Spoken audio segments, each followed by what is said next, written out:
Welcome to Grassroot Ohio, conversations with everyday people working on important issues here in Columbus and all around Ohio.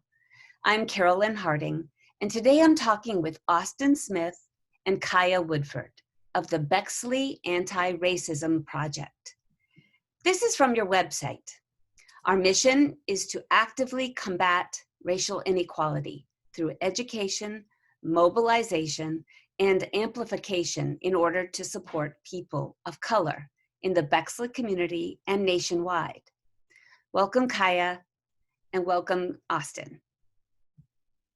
Thank you for having us. Yeah. On Saturday, June 6th, the Bexley Anti-Racism Project led a Black Lives Matter march from Bexley to the State House.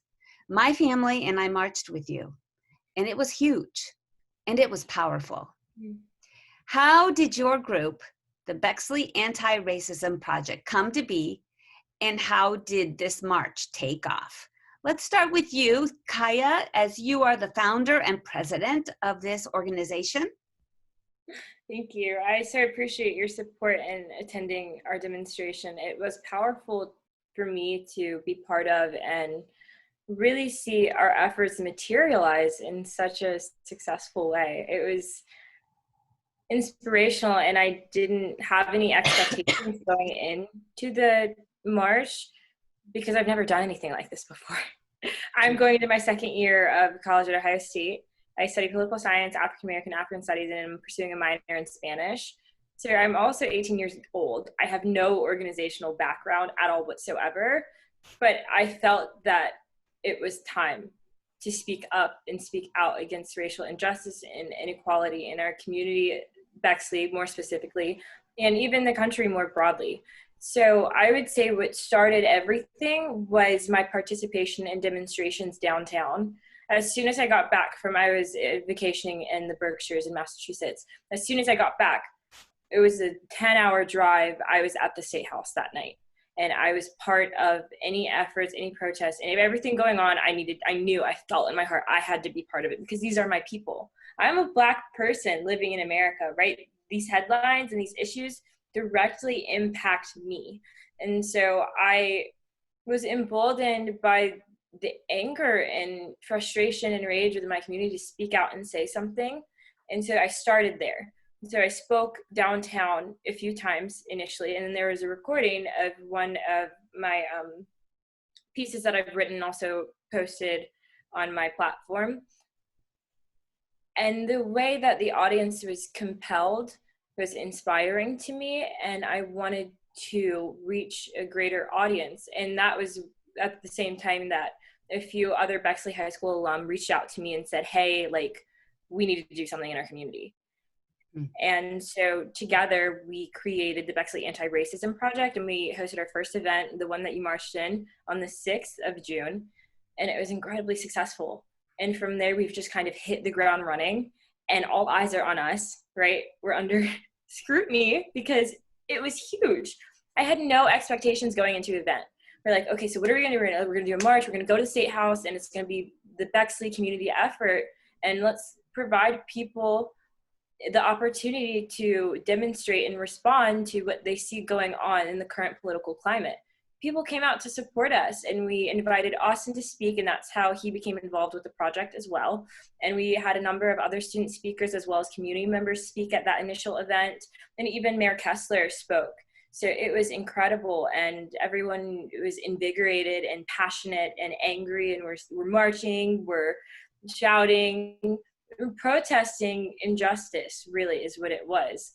And I think it was a beautiful thing to demonstrate political activism on an issue that is so important, right? And so from there, we have also hosted a reflective event. So that was at Jeffrey Mansion. It was a yoga session guided by a Black instructor, and it was focused on activist burnout prevention, because when you engage in these efforts, it's exhausting, and it's important to think introspectively and really analyze, how am I doing mentally, emotionally, what do I need? And so we reflected as a community in the meadow behind Jeffrey Mansion, which is huge in Bexley, right? Mm-hmm. And we gave a brief history actually of that family, the Jeffrey family, and it was also successful. So all we've been met with is success and the support of our community. And our next event is the screening, which is available on all BexleyARP platforms, of Rigged, the Playbook to Voter Suppression. And we will be hosting a panel featuring esteemed faculty from The Ohio State University. Dr. Baker is a professor of statistics. Dr. Judson Jeffries is a professor of African and African American studies. And we also have a couple other panelists. I can provide you the information for that, but it is all on the website as well. So you can carry on with any other questions that you have. Sorry, just a little promo. No worries. Thank you so much. And how about you, Austin? Yeah. How did you get involved? I can tell that you were invited to speak, but tell me a little bit about your why you were invited to speak, for one reason, and also how you were involved with Bexley. You live here, obviously. So Yeah. go ahead and tell us a little bit about what got you started with this. Yeah. So as a 2020 graduate, there were a lot of things that my class missed out on because of the coronavirus. But then in addition to that, you have this Black Lives Matter movement sweeping throughout the nation. So as I saw all this happening, one day, it was a Tuesday, June 2nd, my friends and I went to a protest. It was downtown. We were just out, and at breakfast, I was just eating cereal, and I was thinking to myself, man, I should prepare something to write. And I had actually seen a video of Kaia speaking. So I was like, okay, I'm gonna follow in her footsteps. So I did just that. I gave the speech. My friend who is already at Ohio State posted it on her social media, and since she has a large following, a lot of people saw it. And I'm guessing that's how some of the members of ARP saw that, so then they invited me. And that led to our successes in our march, which occurred on June 6th. But even before the 6th, I wanted to share the feeling of like being uplifted by my peers with other people. So I organized my own march. We met at Bexley High School. It was June 4th, a Thursday. And then we met at the State House. We carpooled there. And that was great. So with all of these, successes, just moving with the momentum and educating, amplifying, motivating, doing all of these things. But in addition to that, like Kaia said, we have realized many successes. We've gotten our voices out there. People are listening to what we have to say. But even though we are like reaching the audience that we are, we're still like fighting for and advocating for the change that has yet to be made here in Bexley. And even though like, for example, Mayor Kessler, Mayor Bexley has passed the Civilian Review Board, pushing for that to be passed, like some questions that come up are like, how much power is this review board going to have? Is it going to be fairly representing African Americans and other minorities that live in Bexley? But in addition to that, like a review board isn't going to solve the racism that exists in Bexley. So we're still pushing for many things, mainly within the education system. So in the high school, in the middle school, elementary schools as well. But obviously there's a lot more work to be done, and Kaia and I are just blessed and very thankful to be a part of the change. Absolutely. And to your point on the system or the flaws inherent to our current educational system, Bexley statistically is really something to look at. I mean, you have a 6% Black population and very few minority faculty members, in that there's a lot of issues with that alone. And so we have a meeting with the superintendent in the near future where we hope to look over the strategic plan for the district and really target ways in which we can actively combat the racial inequality and issues of inequity that are currently present within the district, because they are present and we need to take action. And this is the perfect opportunity to do just that. Have both of you gone through the Bexley school system or lived here all your life? Yes, I grew up in Bexley. I went to the Jewish Community Center for preschool, right? So I'm Bexley through and through. Montrose Elementary for elementary school, and then Bexley Middle School, and graduated from Bexley High School in 2019. Okay. And how about you, Chris? You too? Yeah. So you guys have gone through the whole Bexley system, so you really understand Oh, where absolutely. Bexley is. And Bexley's primarily very affluent. Mm. And like you say, only 6% are African American, so it's And primarily white. just to provide a source Yeah. for that statistical information, we reached out to the Bexley Police Department, and the graphic regarding policing, ticketing, citations, arrests has been also posted on all of our platforms. And even trying to obtain that information, we were met with difficulty. It took nearly 4 weeks, right? And that's just concerning to me, because the question is, why hasn't this already been made public? You know, why do we have to wait for you guys to get the information together for us?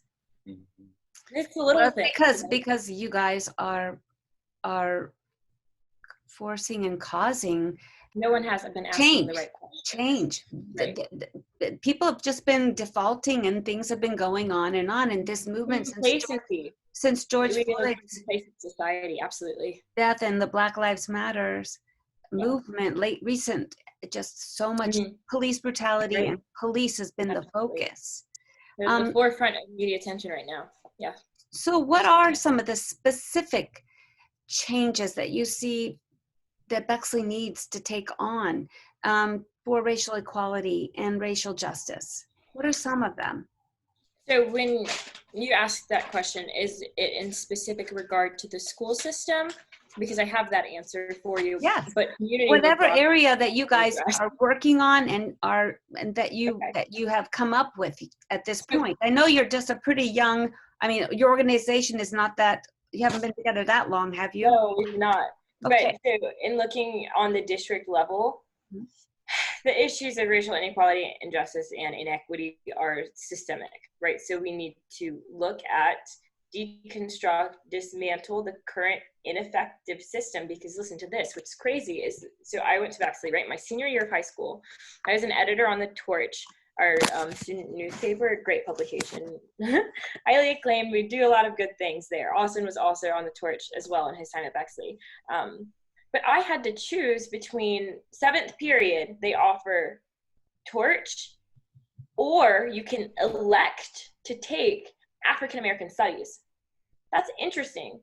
I couldn't take a course in African American Studies, which in my opinion should be mandatory for all students, right? Let's start with the curriculum, making African American history, because is it not history? And also to that point, the question of why AP United States history by default is white history.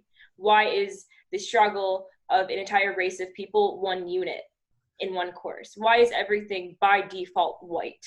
That's a question that we need to answer, right? So I was forced to choose between maintaining my editor position on the publication or learn about the history of my people. Unfortunately, I was in a position of leadership. I had people relying on me to do my part and contribute in the way that I had previously as a reporter in my junior year.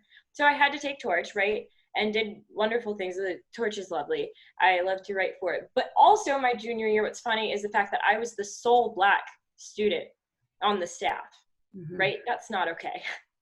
That's absolutely not okay. And there are so many just intricacies and complexities as it relates to representation of Black people within the district. So, I mean, that's an issue. So to my point on the curriculum, it needs to be changed. We need to have mandatory African American history, because it's history, right?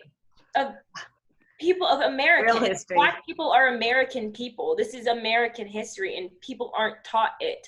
And which is why one of the biggest pillars of our platform is education. People are not educated on the issues, the history, and why we fight so hard against the system that was designed to oppress our people. People just don't know about it. And that's how you're able to remain complacent, because once you acknowledge an issue, you're morally obligated to act in response to the issue that you've acknowledged. But if you don't acknowledge the issue, there's no obligation to do anything about it. So people just like to pretend that it doesn't exist. But if we provide you the information and resources to educate yourself, then you'll do something about it, because now you know, right? And it's wrong not to do anything. It's wrong to do nothing if you know about it. Well, even some people know about it, but won't choose not to do something about it. But the more people are educated, the more apt they are to understand. What about you? What about you, Chris? I'm Austin sorry, is his Chris. name. You know why I called you Chris? Because I have a friend named Chris Austin, and so I get that swapped. So Austin. Oh yeah. What about you? I mean, yes, Austin. Sorry. So tell us, what do you think, Bexley? How do you think Bexley could change? Some steps they could change to make it a more what's the word? More inclusive. Yeah. More Yeah. racially justice. Mm-hmm. So not too long ago, Kaia and I were actually invited to the Bexley City Hall. We spoke with the mayor and 2 other city board members, and we were talking about some changes that could possibly be made. And the primary thing, as Kaia said, is the change in the curriculum with, but that mainly has to do with the school board. So at that particular meeting, we weren't able to address most of the concerns that we had relating to education. Now, in addition to that, since we were able to speak with the mayor, we talked about police training. And some of the things that I brought up were like, for example, the Bexley police officers already go through racial bias training and all of these other types of training that are supposed to like prevent the like imprisonment and arresting and warnings and citations of all of that, like disproportionately affecting minorities in Bexley. But obviously it hasn't been working, like if you look at the statistics. So one of the things that I recommended, or that our organization is actually advocating for, is like to restructure that training. And in that, it would be police officers meeting, like, first of all, they have to live in Bexley because that's not already a requirement. But second of all, they have to meet Bexley residents. So we actually know who like is on our force. A lot of the times we see the policemen in uniform, but never just, you know, at Bexley events. So being forced to interact with during Bexley events. But then, yeah, also just, shoot, I'm trying to think of exactly what we said. But I mean, in addition to that, just things like that. Like, there are a lot of little changes that can be made that make big differences. So, I mean, point on the police department, Mayor Kessler, following our meeting, actually implemented a small discussion board type situation. So it's 1 police officer and 3 to 4 community members, where he's looking at having students participate in those discussions too. But I mean, in essence, a positive point of entry and engagement with the law force here, right? So they can have conversations and speak as people to one another to get a better understanding of their lived experience. We don't see, I feel like an issue we're currently faced with in this community and nation more broadly is the fact that it's an us versus them. And there's dehumanization in that, and you're not seeing eye to eye with people and just speaking honestly about your experience, right? So we're trying to remove that barrier and provide a platform to engage in open dialogue. I mean, understanding, really. But then, let me just do a station ID. This is Grassroot Ohio. Carolyn Harding, WGRN, and I'm with Austin Smith and Kaia Woodford. And we are talking about their group. It's called Bexley AntiRacism Project. Go ahead. Oh yeah, some more things. Less police. Bexley's over policed. It's only 2 by 2 square miles, but we have about 66 police officers, which makes no sense. And possibly redistributing those funds to other programs, such as like education which would support, you know, that elective class that would be made like you're forced to take it, that class of African-American history, exactly. Also during community activities, including the Black parts of Bexley, it's very like the barriers, you can see easily where the Black people live in Bexley. Socioeconomic divide, very much present. Yeah, so including them in those activities would encourage, I guess, more discussion and more like relationships. Including who in those activities? Including? Oh yeah, the Black parts of Bexley. So like in Bexley, basically, Black people really only live in two places, and that's like all the way by Maryland Elementary School, like over where the train tracks are. Mm-hmm. And where's the other place? I'm trying to remember. It's in South, like Sheridan area. There are more street names that I'm not quite familiar with, but more so south. So it's like far north and far south. Yeah, and many of Bexley activities occur in central Bexley. So I guess like word isn't spread far enough, or they aren't encouraged enough to like come and join in on the activities. And to that point, there are events within those communities, not communities, little nuclear communities, let's say, but there's no integration in attendance, really. It's like de facto segregation, right? By selection. It's not that it's legislated, it's just the way that it happens to be, but we need to adjust that. Enforce that. Force is strong verbiage, but encourage that. What kind of encouragements would help? What would help? I mean, is it kind of like starts at the very young age of like preschool? Absolutely. Are you familiar even with the term, so Tupac, right? Thug life. Have you heard that? I've heard the name Tupac. Thug life is an acronym. Oh no, I don't know that. You give little infants, F's, everyone. And so it starts base level with children, raising anti-racist children, right? Because then you're proactive about all of this. If we raised our children with good morals and values, they'll know right from wrong and won't even engage in that behavior. It won't be an issue because they were not taught to behave in that way and maintain those perspectives and have that abhorrent mindset that obviously is present in issues of racial injustice. So we have to start at that base level. And we also need public preschool and points of entry for these students who don't have, because education is everything, and especially in those formative years. Right. And then, go ahead. Oh, I was just going to say, also just one more thing. I spoke to a lot of a lot of my friends' moms that are Black, and what they had to say was encouraging more low-income housing in Bexley, because that would also attract more minorities, more Black people, and then encouraging them to get involved in all of those activities aforementioned. And further to the point on the young youth development at that young age, pre-adolescence, just very late, even starting around 6 years old, maybe even sooner. Maybe something as simple as having a Black doll, a positive point of entry and exposure to people who aren't like you, to say, hey, like, these are people too, and we interact with each other in this world, because it's comprised of so many different types of people of different shades, complexions, ethnicities, races, religious beliefs, political, sexual orientation, everything. So we need to begin at that level in educating children on the world around them and the people in the world functioning around them.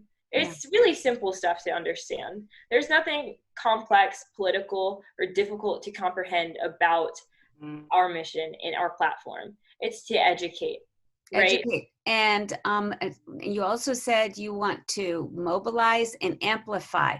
Yes. So locally and nationally, do you have some goals nationally or statewide? So when we say amplification specifically, I would say was the next largest pillar of our platform. The two go hand in hand, right? Amplification of Black voices within our community and national resources, right? To educate, amplify those voices